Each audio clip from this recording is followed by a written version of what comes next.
One, two, three. This is Dr. Alex Avila, author, psychologist, and speaker, and this is Love University. We're back.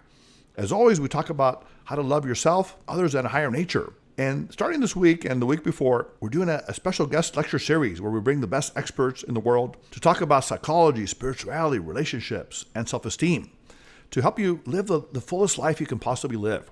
And today we have a wonderful guest, a very special person is going to be on the show, who's going to teach us how to unplug ourselves from the slavery of technology and live with technology in a wonderful way. And this is Nancy Colier.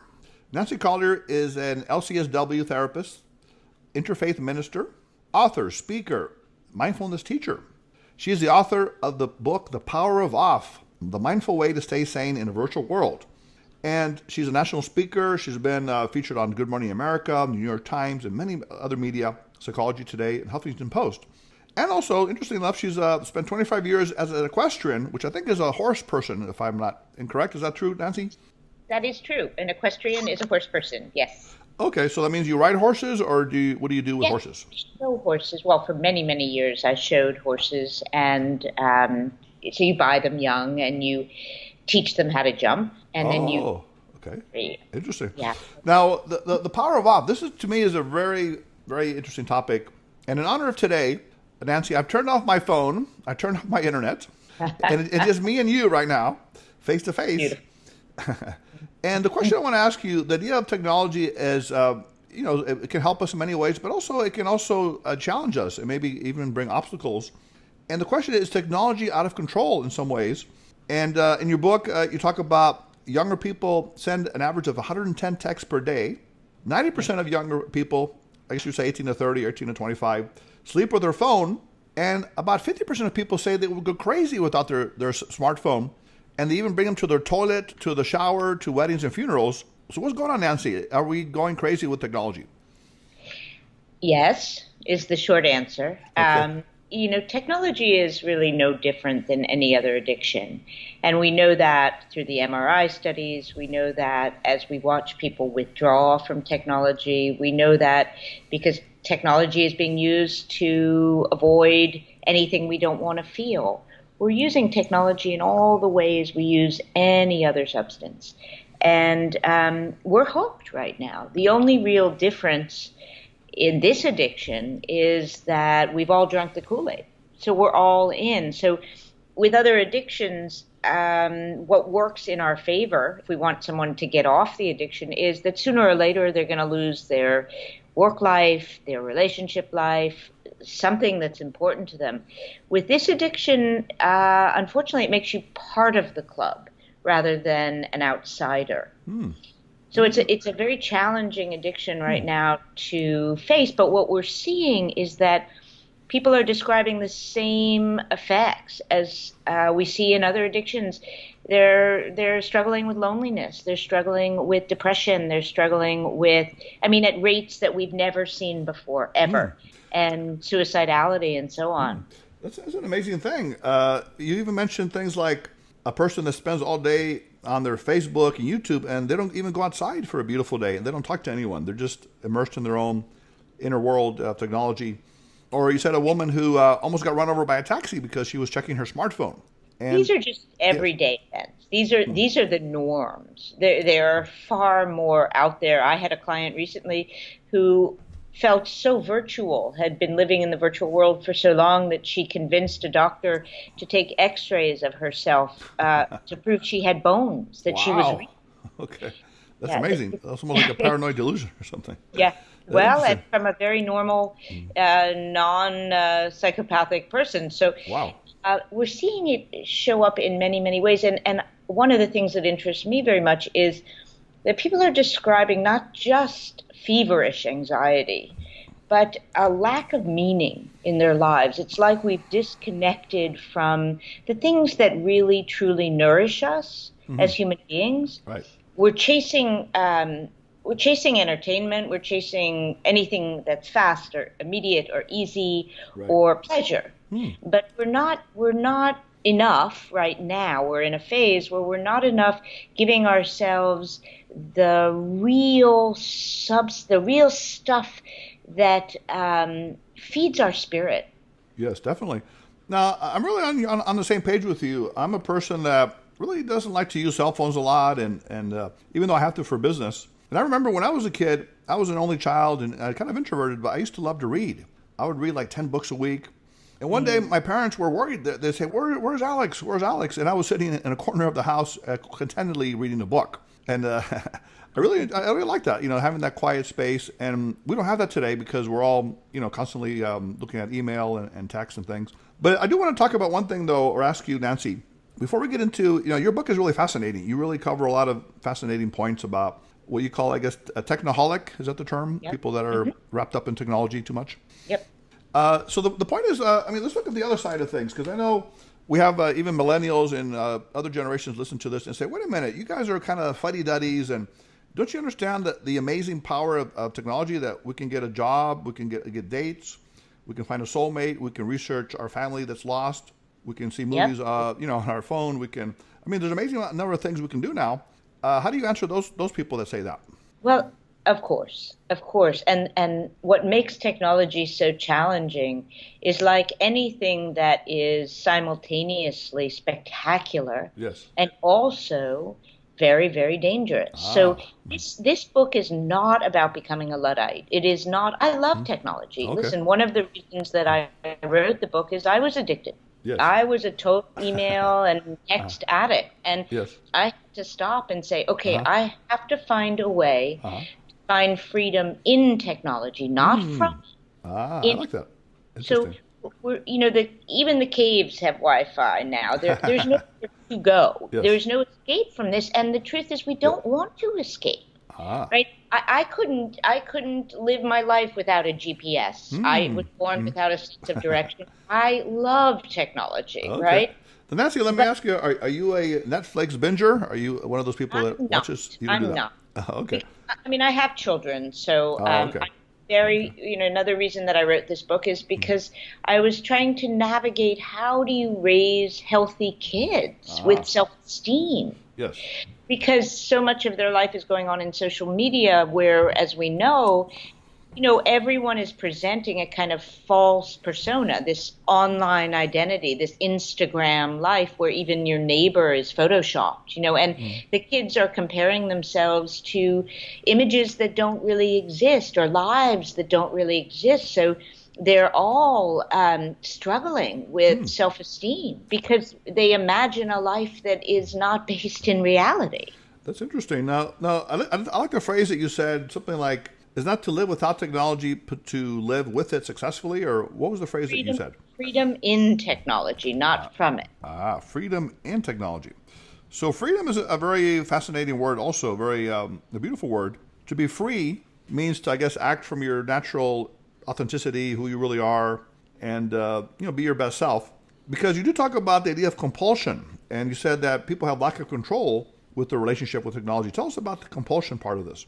Well, I would say that we all have a kind of inner reptile. We have this less evolved aspect of ourselves. And I don't know if you've ever been on an all-inclusive vacation, but it's that part of us that, will get up to the bar around whatever your vice is, around 9:30 a.m. and start with a mudslide because you can. Because you can, even if you don't want it, right? It's the cruise ship buffet. You just keep going back. And what technology offers, because when we go on technology, we get a hit of that juicy dopamine. We just love dopamine. So I would say that there's an inner reptile that goes for pleasure and goes for whatever's easiest and whatever takes the least effort. And then we have this, and that is a sort of compulsive drive. We don't want to feel anxiety, so we reach for our phone. It's all driven by our less evolved aspects. And then we have a part of ourselves that's more evolved, that has wisdom and knows in the long run what's good for us or what makes us feel like the day was meaningful and those sorts of things. And we are in a kind of profound struggle right now between which aspect of us is going to lead the way into our future. And we got out of the gate kind of unsteadily, I would say, or rashly with technology. Mm-hmm. And this first 20 years has been all about the reptile, Mm-hmm. more, more, more. What's next? Mm-hmm. And there's a real stopping right now Mm-hmm. where even corporate entities are saying, wait a minute, we've created all of this. And maybe we need to be part of the solution because it may not be heading us in the best direction. So Nancy, when you say reptile, you're talking about like an unconscious primitive impulse, That's right. something that Right. kind of you're not really in control of. Where Yes. food, sex, All pleasure, good. in some ways, Yep. are natural responses. So That's right. the pleasure thing. And the other thing is, when we talk about compulsion or addiction, we often say the question is, does it affect you? Does it affect your performance? Does it affect like say your relationships, job, or health? As a fine line, because like you said, it can be very helpful technology and even enhance your life. But at what point does it become destructive? Because you mentioned the word destructive. Well, I Where see do, where do all you see day that long. line being drawn? Because that's kind of I see, yeah, yeah. I see all day long in my practice. I work with couples and individuals, and I see boots on the ground, how this is destroying people's ability to be with each other, to feel connected. It's funny, when you interview people, and you ask them, what brings meaning into your life, almost always people start with the word connection, with the right. feeling of being really truly present with another human being or themselves or the moment. And I am interviewing people all the time about how technology is impacting their ability to be truly connected to other human beings, to be able to tolerate their own company, to be able to be in the experience they're having. Not using the experience to promote their online persona. Oh, look at me, I'm at a museum. Aren't I a cultural person? But guess what? We're not at the museum anymore. Or when they're with their partner and they're answering 50 texts while they're having dinner with their partner or their kids or whatever it might be, it is severely impacting our ability to be present, to be connected, to find some sort of calm in the chaos. Mm. People talk to me all day long about wanting to find some quiet, some peace, some sense of center in the middle of this tsunami that is information and 2,000 emails a day and so on. So, real life, it's impacting the quality of life. Yes, Nancy. And I think one term you use is escaping the moment. Yeah, And you say that people that have unhappy feelings, in the old days they might eat ice cream or something, but they know that's going to make them fat or overweight. But yeah, nowadays, people try to escape their loneliness or their boredom many times with being on the internet or YouTube or texting or whatever it is, and that's exactly. kind of an escape. And the It's other thing is that people are also very impatient. You may have noticed this, like if you don't respond to someone quickly, they're going to be upset. Like you don't care about me. What's going on? And relationships have even ended because people don't respond as quickly as people want. What do you think is happening with that? The impatience and that kind of mindset. Well, there's a new sort of what would we call it? Maybe value in some sense that everything has to be fast. Yes. We value speed, and Right. very often, I talk to a lot of people who work in business, and they will tell me that I am asked to make a very important decision that requires processing, that Yes. requires time, Right. and there's this expectation that everything should happen fast. Right. And we are losing the great reverence for time, not just time, but hard work and the value of process. Let me take a walk with this question. Let me mull it over. Let me talk to people about it. Let me do that very old fashioned thing called thinking. Let me think about it. And now what's valued, as you say, is immediacy, and immediacy and speed are seen as, if a relationship is important to you, then that naturally means that I will answer you immediately, which also assumes that I'm always available to everyone and everything else going on in the universe, which means that I'm not available to myself in this moment. Yeah, that makes a lot of sense. And the idea of people that want an immediate response. And I wrote a book, Love Types. It talks about the personality types, the Myers-Briggs. And we know that introverts make up at least 45 to 50% of the population. And introverts like to think things over. So for them, it can be a challenge to respond so quickly because they want to process it internally. And that can be an issue. Yes. And I'm actually working on a new book called The Invincible You, using East and West psychology and philosophy, kind of what you do with your mindfulness. And one of the things I talk about is to develop patience as a form of compassion. Because when you're patient, you have more time for other people and you have more time for yourself, and you can nurture yourself. So an exercise I tell people is take the longer line in a store. In other words, it could be a line with a lot of people. You choose that intentionally to increase your patience muscles, to become more patient. And part of your mind says, no, I don't want to be in this line. But you can say, well, I'm going to observe people. I'm going to observe myself. And maybe I'll even talk to someone and make a friend or a contact. And that's hard for people today in our society, right? To intentionally choose a longer line because everybody wants everything quick. Yeah, beautiful exercise. And what you're also, it seems, suggesting there is that they make themselves a destination. So that the idea of being with ourself, imagine, not frantically checking email while we're on the line, but to start to be curious about your own experience, your own whatever's happening for you in that line, that could be a place of interest, right? Definitely. That is so foreign in this moment where what we value, is productivity. So, I'm in a line, I have to listen to a podcast, I have to learn something. Well, except for Love University, then we're okay. So. Yeah, exactly. But if we could start to remember that silence, be still and know that I am God, whatever is your belief system, that silence itself has a value. That beautiful. Stillness itself is healing for the nervous system. Exactly. And that our own consciousness could be a place that we were curious about. Then we're not frantically looking for an external filling for our emptiness, which is a recipe for chronic anxiety. Yeah, Nancy, I think that was a beautiful phrase you came up with a little bit ago. You said, make yourself a destination. Did you just make that up, or is that something that you've said before? I've spoken about that. Okay. Talked extensively about what does it mean to be a destination in your own consciousness. That's beautiful. And once we really are a destination, then that underlying existential anxiety that is terrified of bumping into ourselves all the time and keeps running from thing to thing to thing, which the internet is more than delighted to offer us the next thing to run to. But once we don't need a something to feel okay, and we know that our own presence, our own company is something that we can tolerate, something fundamental in us relaxes. That's interesting. Now again, people listening to the show, we have all age ranges from new generation to older people. And we're not really saying that technology is bad or that is negative, but we're seeing it as kind of a tool that you can use for many different purposes, for both healing and maybe even for negative purpose.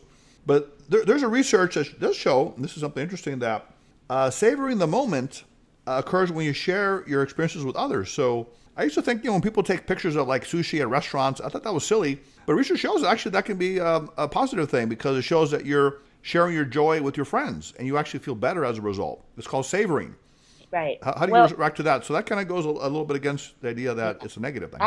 I disagree with that, actually. I think that that's not savoring. Mm-hmm. I think that that's an incorrect use of savoring, that what's happening when someone is chronically, and I use chronically a lot because it's sort of ongoing, but when a person is all the time taking photographs of their life, a couple things are happening. One is that they're so busy trying to get the camera in the right position and get the whole thing together that they're actually missing the direct experience of the moment they're photographing. And the feeling the person often has is like showing they have a life. Look, I have a life. Look, all these things that I did. But they don't contain in their own bodies the cellularly lived experience. They don't feel at a very deep level. They have, 64 gigabytes in their iPhoto file, but they don't feel somehow that they're living their life. They keep asking, well, when is my life kind of going to start? The real one, not where I have photos of it. Right. But think about, Nancy, if you have an anniversary dinner and you're enjoying it and you say, call your friend, hey, look, I'm really having a great time. Take a look at this. or I just got a raise and a promotion. Isn't that a nice thing to do, to share it with your friends, and you feel connected with them? They appreciate your success.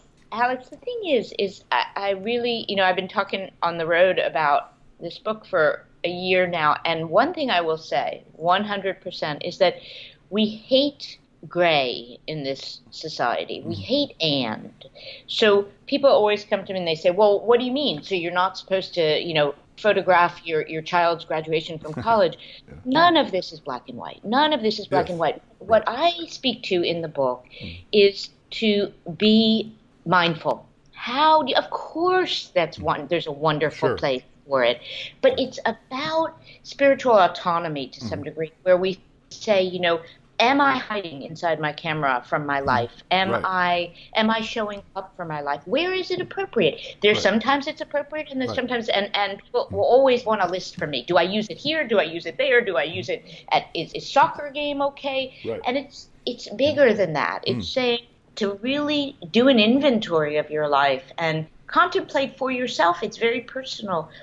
Every time I ask myself, well, what would I have to feel if I didn't use in this moment? So I may still use, but it's still a question of I choose to use. So I'm not just coming from an impulsive kind of, have to get this on camera, but I'm making a choice. I really want to have this. Right.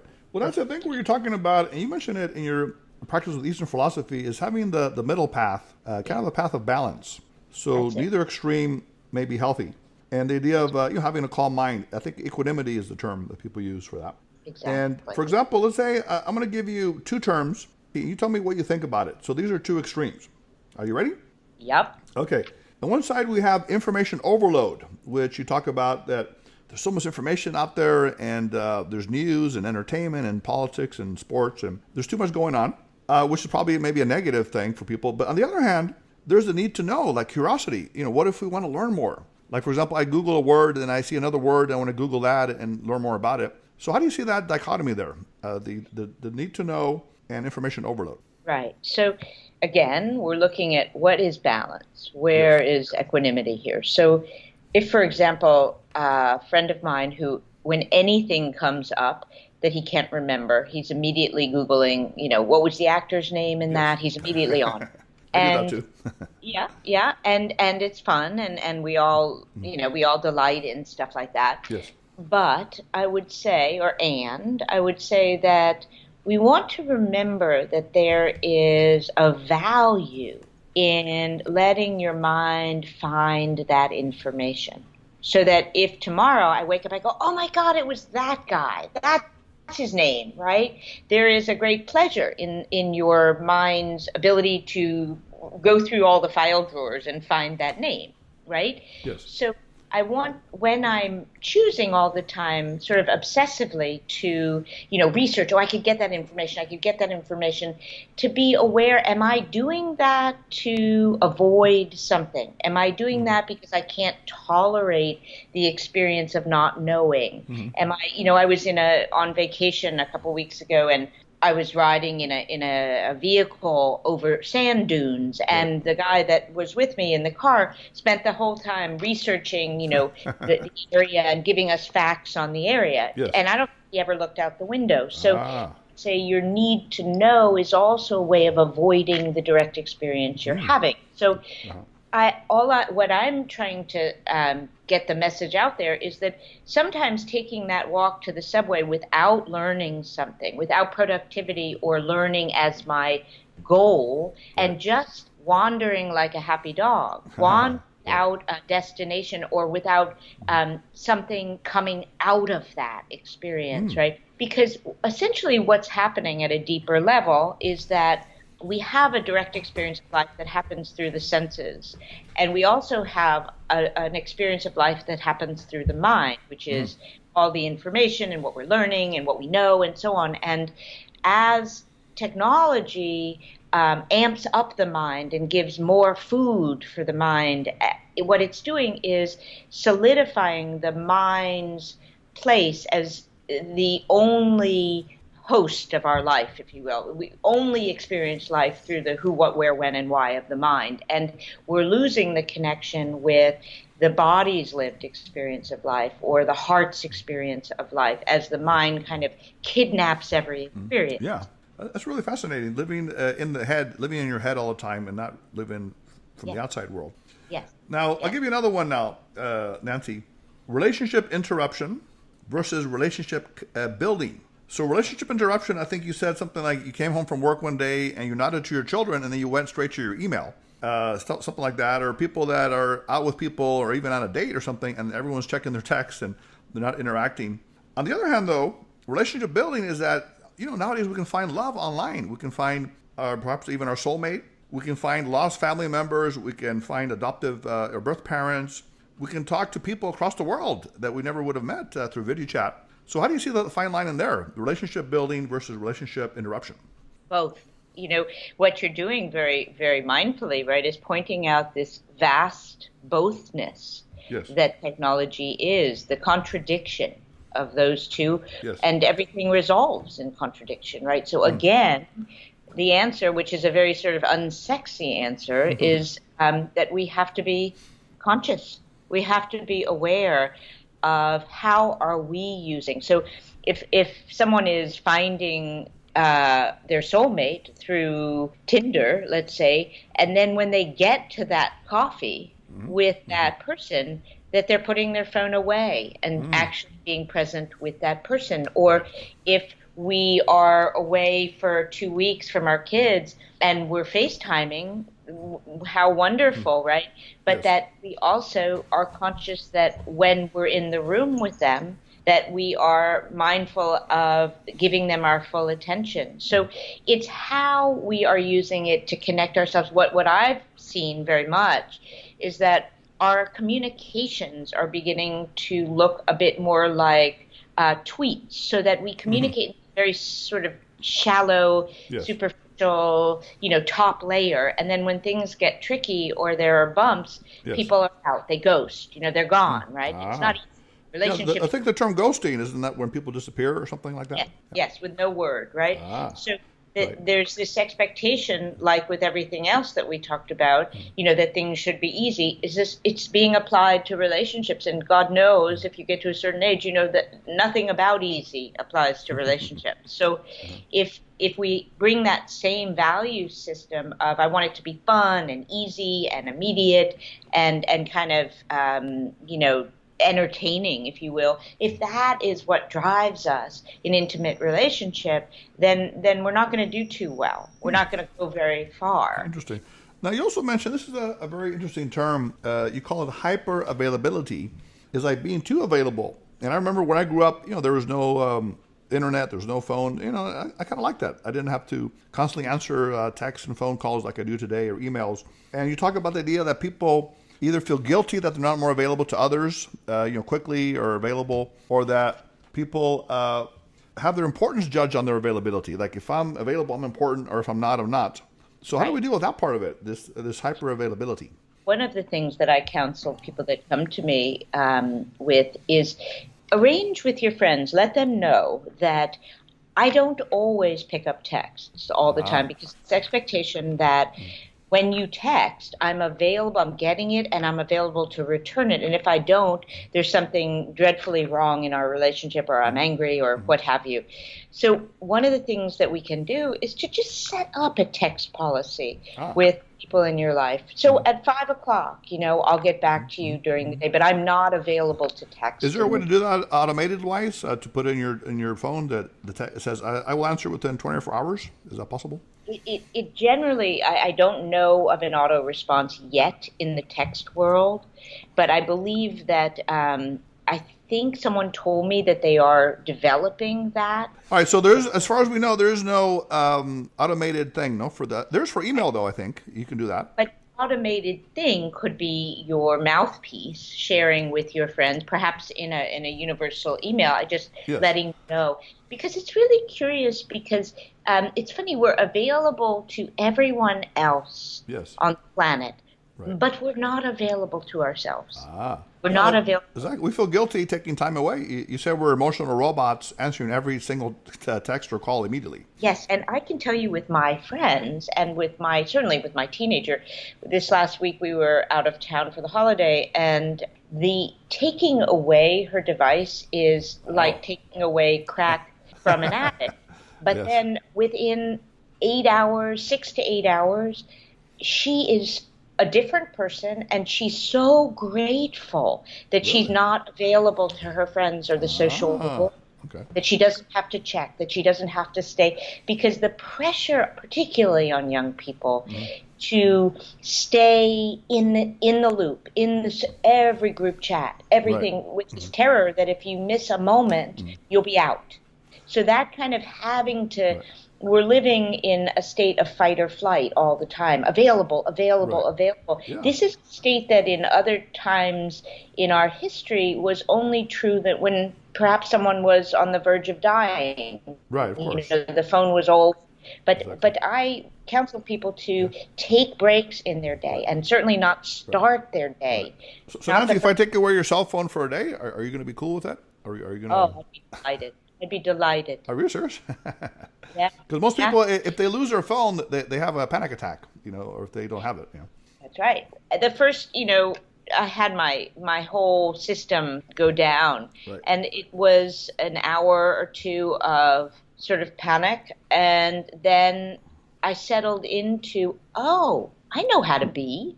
I know how to be here. Right. This is enough. This moment is enough. I don't need 500 other distractions, right? I actually, within by noon, when the tech guy was saying, you're going to be up and running, I was sort of wishing he would say, you have another day.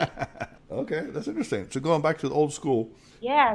Now, Nancy, one thing this I really identify with, and this is a really great term, you talk about the lottery mentality for email checkers, people that overcheck constantly. Right. And it's kind of humorous. You say, well, you're hoping that your old sweetheart will call you, or that you're going to win the lottery or something, or your family member will apologize, which probably has a very low chance of happening, I would think. Very low. I mean, if you look at, what's funny is if you look at the ratio of what we get that really matters to us versus the junk that we get, and yet we keep having this way in the background feeling like somewhere in there will be that magic email. Exactly. Like your book just hit the bestseller list, Nancy. Isn't that wonderful? The Power of Off is with Oprah now. So exactly.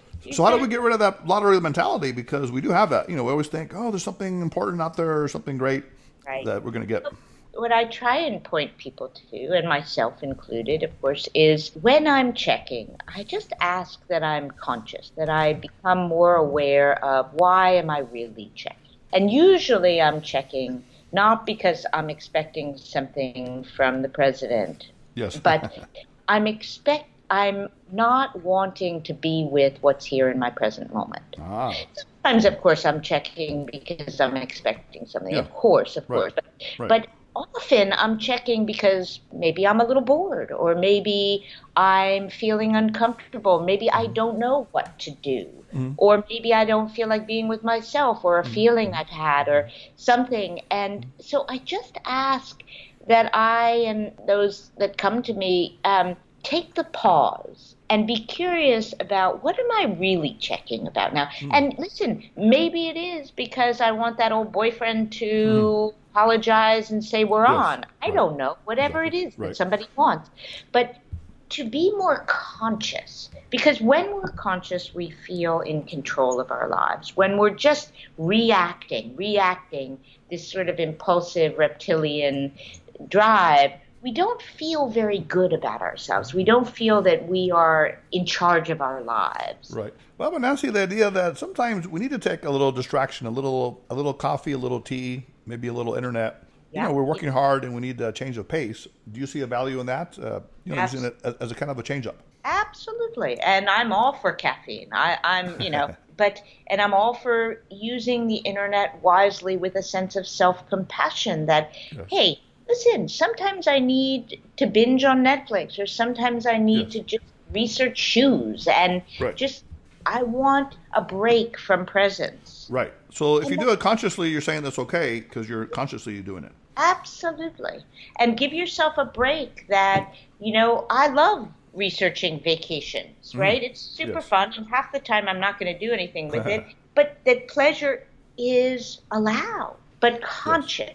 That's Yes. all I'm asking people is I to see what you're wake saying. up. Now, Nancy, Yeah. we're talking, this has really been a great show because we're getting into a lot of great content and stuff people can really identify with. And some of us are laughing about it because, we do all these things. But let's talk a little bit now about solutions. What do we do now? So we do live in this world. It's not going to change. In fact, it'll probably be more technological. So how do we live a healthy and free life amidst all this technology? What are some steps we can take or any techniques or exercises? Well, if someone wants to buy the book, Of course. there's a 30-day detox in the Oh, okay. and in every chapter, in relation with whatever subject we're talking about, there are mindful solutions to how we would work with it. So the very first thing, though, is to take ownership of your life, which means to say, how is this working for me? And that's again, a very personal thing, which is, where are my problems with technology? Where am I using technology as a substance to keep me away from the present moment or myself? That I get very real about, am I feeling nourished in my life? Is this at the end of my life? Will having the top score in Candy Crush, will that feel like a good, at the end of this life? So Right. what are the elements in my life Uh-huh. that make for a nourishing life? Not what's the meaning of life, but what creates a life that feels meaningful? And that I start to look at my relationship with technology in that light. And where am I using it in a way that really takes away from a deeper sense of well-being? Right. Now, you And do then talk all about your needs. You talk about awareness, emotional connection, meaning, control, and authenticity. Which of those is the most important to start out with to develop? the very first one would be awareness. To start to bring attention to, how am I using this wonderful tool? Yes. Is it using me, or am I using it? And where are the places that I can bring more awareness to it so as to improve the quality of my life? Awareness is the beginning of connection. It's the beginning of nourishment. It's the beginning of meaning. It's without awareness, we are stuck. Okay. So how do we develop that awareness? Do we keep an awareness journal of when we're tempted to use the internet? Do we, meditate? What is the way Right. to develop that awareness of our technology use? Yeah, meditation is a really great place to start. Just 10 minutes a day, 5 minutes a day of watching your own mind, beginning to hear your own thoughts, starting to sit quietly for 5 minutes a day and be aware of, wow, what's arising inside of me? What feelings, what sensations, and so on. The other thing is, when we're in any situation, we're asking ourselves, am I here? Am I really in this moment? Am I paying attention to what's happening, or am I just distracting myself and bouncing from thing to That's a thing? good point. So see your hand as it picks up a cup, or see yourself walking under a door, and actually, That's it. see it. Actually, be aware of it Exactly. So as you tune move. into senses, tune into our body's experience. We do it every, once a day. We do a sense loop. What am I seeing? What am I hearing? You go through the five senses and just tune into those for 1 minute. Right. But what Very about people that say that we live in a so-called ADHD society? A lot of people even classify themselves as attention deficit, like they have to be doing many different things, and I can't sit still. And, even sitting there for 5 minutes, my mind is going crazy. I got to get on YouTube or something. How Yeah. do you So talk to those people that say this is impossible? Well, everything starts with a baby step. Everything starts, so it's okay if it feels impossible. When you're in that state, the important thing is you're doing it, and it won't always feel impossible. And in those, with those sorts of people, sometimes it's helpful to do it in a group, to find a group to sit with, to hear some teachings, which by the grace of technology, we can go online Yes. and find or an app like Calm, or an app where Ah, you just learn with a group to follow your breath. Follow okay. your breath for a Okay. minute. So now, Nancy, you're on the technology side now. You just switched over. You want us to use, Absolutely. Well, right? that's what's so for some people, the only way they'll do it. They won't go to a brick and mortar Yes. meditation center, but they'll sign up for Breathe, the app, or what Yes. have you. Okay. So use it. There's nothing wrong with that. But to at some point, to for yourself say, I want to find freedom in technology, not from it. I want more control. in my life. I like that. That's beautiful. Now, Nancy, there's a phrase called a Shabbat or a Sabbath, which in the Old Testament is the day of rest. For some, it's Friday, or some, it's Sunday. But basically, people don't work on that day, and they kind of meditate and spend time with family. I think you talk about taking a mini technology fast, like 15 minutes a day. Or I even mentioned like 4 hours a day. What do you think is a good length of time to take a little fast from technology? Well, when people are in my program, I ask them if they would take a full day every other week. I talk about that, but people hate that. They really get crazy when they talk about that. But during the week, while someone is just coming along and starting this, yes. I ask that they see if they can get a 4-hour break into the day. Uh-huh. So, and very important that the first half hour of the day and the last hour of the day, they're tech free. I ask people to take technology out of their bedrooms, out of the dinner area, the meal area. I ask people very specific things where they're just doing little mini detoxes. And if they can start out with just an hour a day of not checking. I ask people to plan times in their day where they check as opposed to grazing. Not every 30 seconds or every 5 minutes, or that you get to check at 11 in the morning, you get to check at 3, you get to check at 7. Those sorts of things. So, it reduces the anxiety. I could be checking. You've set up a system. So Nancy, now, how about telling people or suggesting, what do you do in your free time now that you have all this time? Should I make love with my spouse, play with my children, or my dog? What do we do to fill up all this spare time that we have now? I can leave that, I think, to people to discover their own curiosity. That's life reemerges when we stop wasting it so readily. Our existence, the profundity of our existence returns. Yeah. So there are many activities. I mean, people will say, now I have so much free time. Maybe I'll write a novel, or maybe I'll paint something, or take a trip, now that I don't have to be on the internet all the time. That's right. Yeah. It's remarkable, the stories I've heard about what becomes possible and how much time there is in a day, and the beauty of life. Yeah, that's amazing. So, Nancy, it's been a wonderful pleasure to have you on board. Believe it or not, the time has gone by so fast. I think this is one of our longest shows, and it seems like it was very quick because of, I think we really had a good enjoyment. Terrific talking with you about. And also, I want to take up this idea of challenging our listeners to do a technology fast this week in honor of today's show. Yes. How many hours should we tell them to do it? What do you think is a good time? I think 4 hours is great. Okay, if they 4 can hours. Get 4 hours, if they can get 4 hours, give themselves an hour to be on, and then this would be really big, but to do another 4. So that means turn off your cell phone, no internet. You're saying, right? Now, what if people say, but wait a minute, what if there's an emergency? My kid is in an accident. My husband is dying on the street. How do I deal with that? You obviously go and find it. And have an emergency system so the person can reach you by telephone. Okay, so like a backup phone or something. Yep. You set that up before you enter in. So all of those things are taken care of. If it's your kids, they have a person that they can call in case of an emergency. And again, probability in that 4-hour stretch that something that almost never happens is going to happen is extraordinarily. Right, exactly. But people worry about that. It's like the lottery mentality in reverse, the lottery catastrophe. Like, there's going to be an earthquake and I'll be swallowed up or something. And they will, and you set that up so that your mind can be calm about that. I see. Perfect.